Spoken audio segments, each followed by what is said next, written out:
This is going to be a little short video update on progress. Monday the 26th.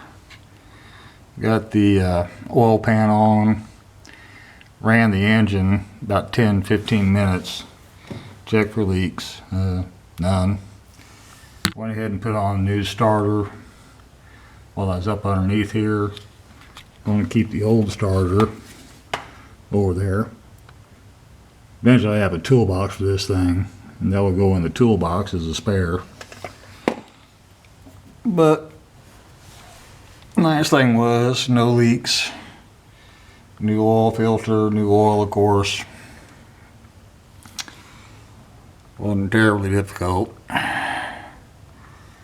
Nice thing is there's no leaks. So this will get me finished working on the floor up underneath this thing. There's a front for a while.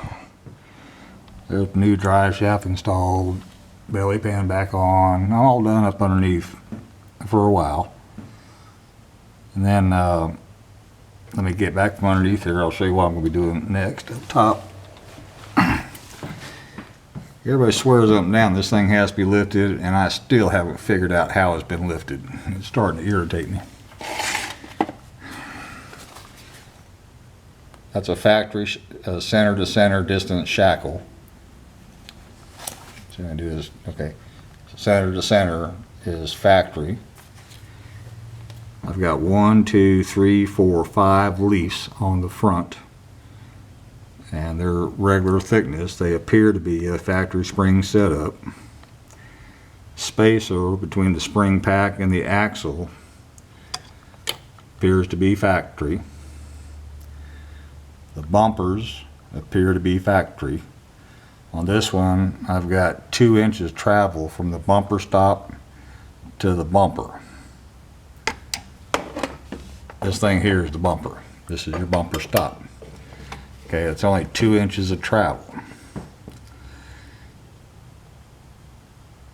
And it sure looks factory to me. But some guys I'm asking assistance from say, no, it has to be lifted. You can't put 33s on without it being lifted. It has to be lifted. Okay, well, how the hell's it been lifted? Well, nobody can tell me that. They say, well, it's got a body lift on it. Well, no, it don't. It's got factory bushings between the frame and the body. So that ain't it. Just about drive me bonkers. Up here, you can see that blue is not RTV. That's a good Felpro gasket. They got metal rings on each bolt hole. It's impossible to over tighten them, well, unless you break a bolt off, then you can. But using common sense, you just snug it up real good. About 15 foot-pounds torque. Follow a torque pattern if you want, but it's kind of hard to mess that up as long as you take your time, put it on right. Anyway, let me get back out from underneath this thing. Hold on.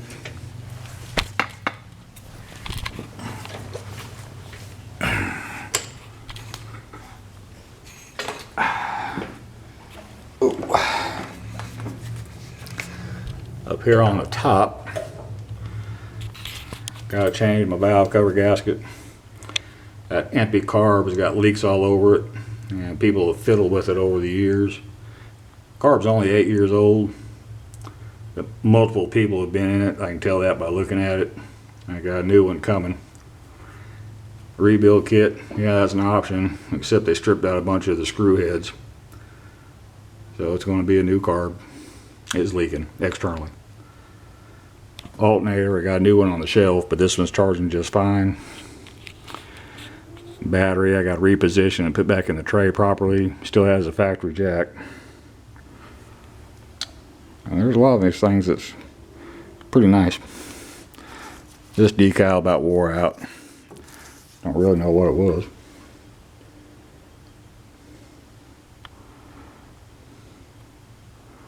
Kind of little neat little things underneath here.